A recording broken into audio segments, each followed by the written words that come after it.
Welcome to Trinidad and Tobago to our News 4 report, a product of the Government Information Services Limited and the Ministry of Communications. I'm Nicola Barreto. Let's take a look at the headlines.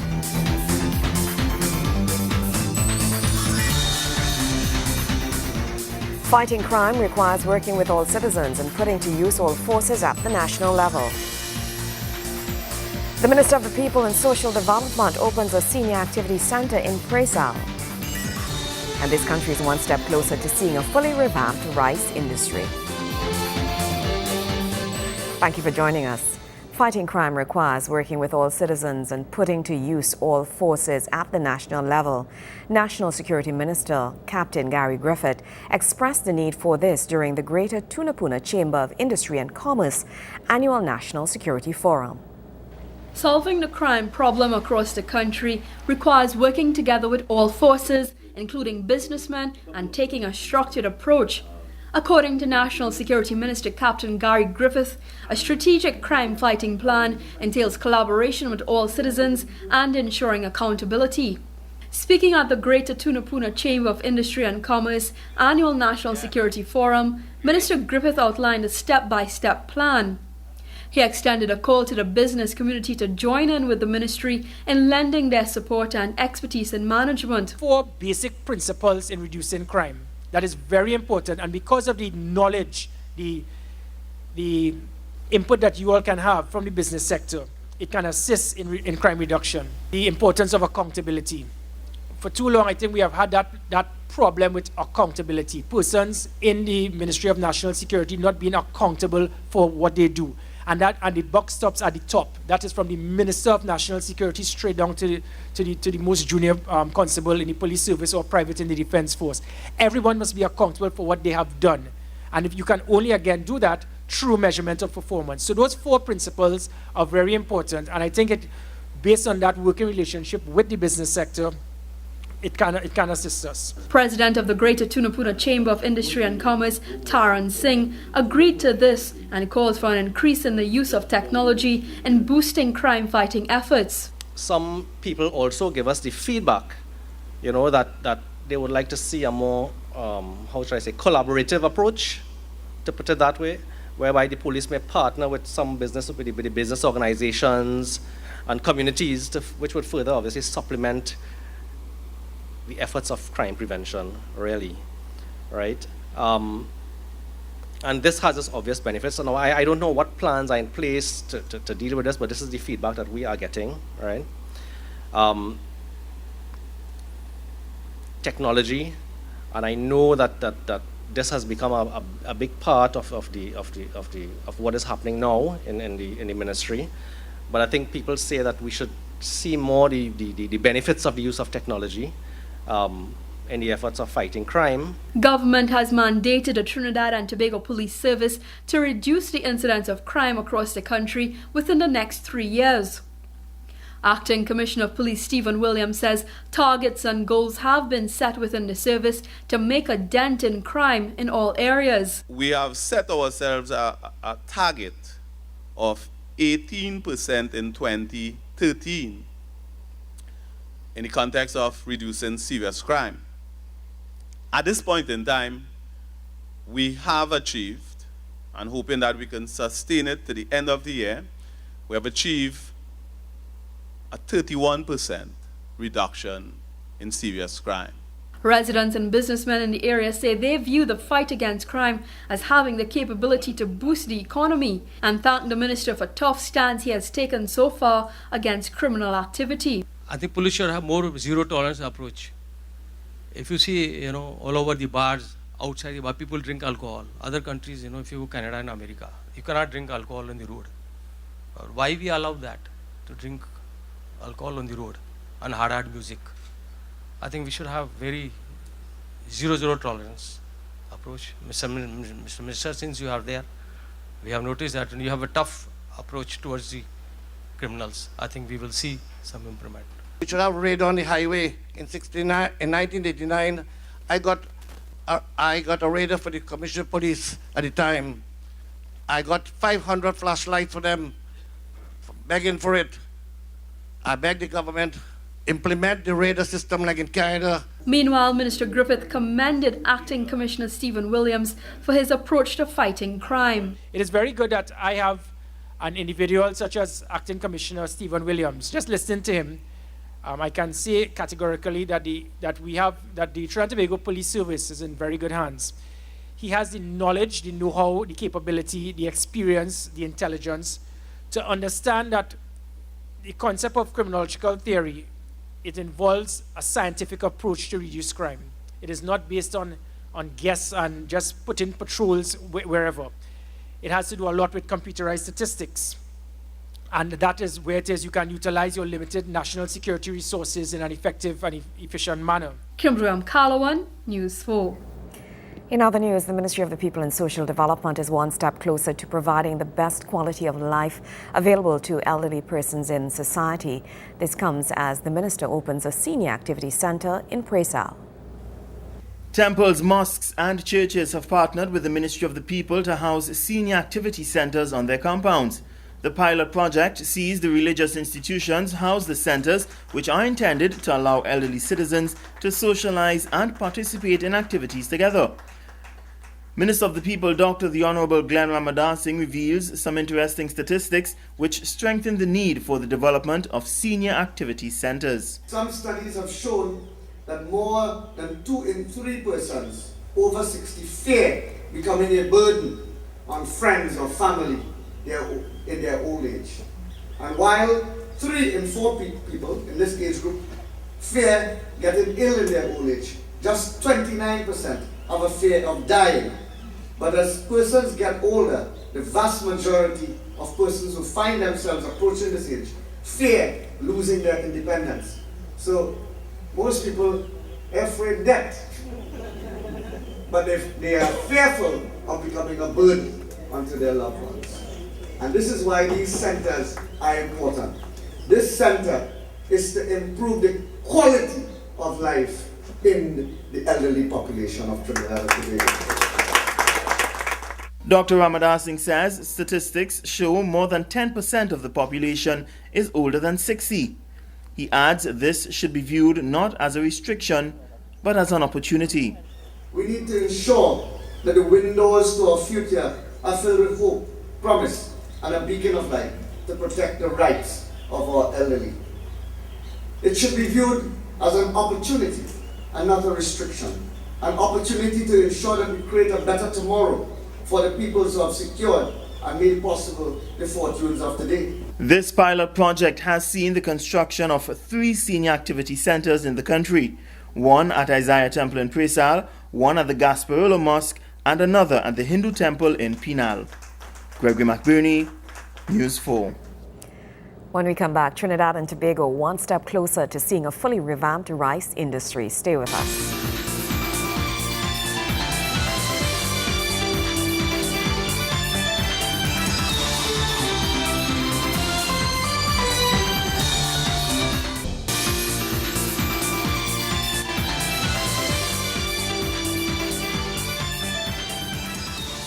Thank you for staying with us. The Ministry of the People and Social Development left its mark on the people of Carlson Field through one of its highly anticipated initiatives. The Ministry of the People and Social Development's Direct Impact Caravan rolled into Carlson Field recently as it brought several of the government's services to residents of the area. The day provided opportunities for persons seeking jobs, medical attention, grants, house repair services, and even answers to a variety of long-standing questions. Dr. the Honorable Glenn Ramadar Singh explained how his ministry knew what services should be brought to the people of the area. We have our direct effect walkabouts where we walk throughout the constituency. Where do you meet the people but at the doorstep, at their home, with a knock on the door? And when we knock on that door, whether it be 6:30 in the morning or 7:30 or 8:30 or 9:30, we hear your cry. We hear your cry for land. The fact that you have not had your land settled. And that is why the Land Settlement Agency is here today, the LSA. Speak to them, talk to them, engage them. We hear your pleas for electricity. And we have an engineer in the booth there to talk to you about electricity, street lights, and NSDP. And I see my brothers from the NSDP. Stand up. House repair, running electricity, running plumbing, bathroom, toilet facilities. Talk to these two gentlemen here. We also have the TT card. Mr. Jagesa, please stand up with your team. The TT card, the food card. They are here with us. The social welfare director himself, Mr. Vijay Gangapasad, came here to drop 6 wheelchairs for the people who need it the most. The Honourable Minister stressed that this activity takes place throughout the country, impacting lives and building awareness of and confidence in government services. A number of families received wheelchairs and other forms of assistance. Meanwhile, the youths were exposed to some of the latest technologies. Minister Ramadar Singh gave the assurance that his government will work for the people and with the people in every community across Trinidad and Tobago. Nikolai Edwards, News 4. Trinidad and Tobago is one step closer to seeing a fully revamped rice industry with the introduction of new equipment to assist farmers. It is the beginning of a new era for rice production in Trinidad and Tobago. The Ministry of Food Production, in its efforts to encourage farmers to return to rice farming, recently handed over a rice harvester to citizens of this country for the purpose of seed production and harvesting. The handing over ceremony took place at Plummeton, Manzanilla, which the ministry has cited as being ideal for rice production. The Honourable Minister of Food Production spoke of some of the many initiatives that his ministry has undertaken to revamp the rice industry. We established the Rice Development and Coordinating Committee, and we have the champion here, Mr. Dudnat. We increased rice production from 500 acres to over close to 5,000 acres within this 2-year period. So that I tell you what a lot of the background work has been going on. Projects in the production of 17,000 kilograms of paddy by the end of this year. That's what we project to do, and that will really mean a 50% increase of the 50% of the nation's rice consumption would be achieved with that. We have been liaising with Guyana for certified seeds from Guyana, as well as technical support. And the list goes on. Minister Maraj explained how the rice harvester would go a long way in seeing the ministry's vision of domestic rice production meeting at least 50% of the local demand in the near future. This particular rice medium harvester is ideal really for medium to small farmers, which will cultivate on approximately 20-acre plots or less. And we intend with this to service at least 75 to 100 farmers in this area. And there are a lot of young persons coming back into rice farming because of the interest they are seeing that the government is placing into rice once again. Local sales and services company FT Farfan played a crucial role in sourcing and supplying the Class Crop Tiger harvester, which is said to be a top-class product, and Trinidad and Tobago is said to be the first country in the region to receive such equipment. This country will continue to receive technical support from the world-renowned manufacturer of agricultural engineering equipment, which has over 100 years' experience. In the future, other such machinery is expected to be purchased for the benefit of citizens. Nikolai Edwards, News 4. Sport is up right after the break.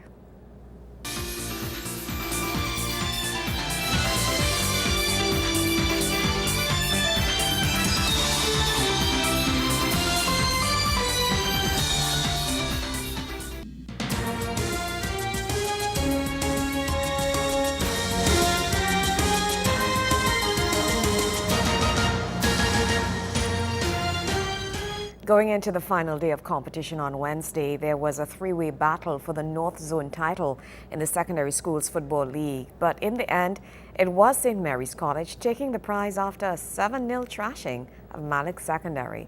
Here are the highlights from that match. Wayne Cunningham has the call. Defending champions St. Anthony's College, as well as East Mokorapo Secondary and St. Mary's College, were in with a chance of capturing the secondary school's North Zone title on the last day of league competition on Wednesday. St. Mary's were in pole position, but went after the win against Malik to be sure of their first title in 4 years. They started well, with Rashad Hyacinth putting them on the board early.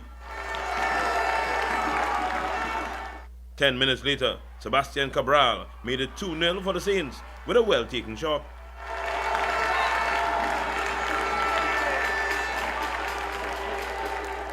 Just as it looked like St. Mary's would pull away with a massive first-half score, Malik pulled one back through Ryan Porter.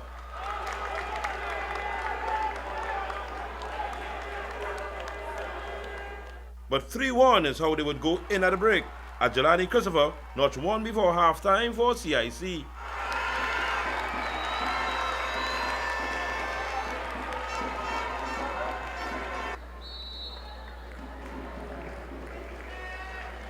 On the resumption, it was Christopher again punishing the Malik defense to make it 4-1 in favor of the team from Frederick Street.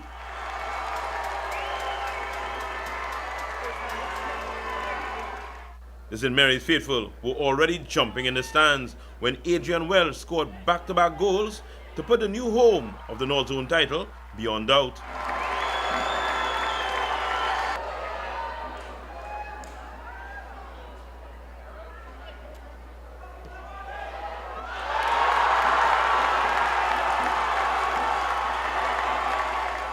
When Hyacinth put his second in the back of the net, with the shadows lengthening, it was just icing on the cake. 7-1, the final score. And despite an impressive 5-1 win by St. Anthony's over East Mucurapo, the North Zone Trophy will now reside at St. Mary's College. Wayne Cunningham, News 4 Sports. Thank you very much, Wayne Cunningham. When we come back, Ramlila celebration. Stay with us.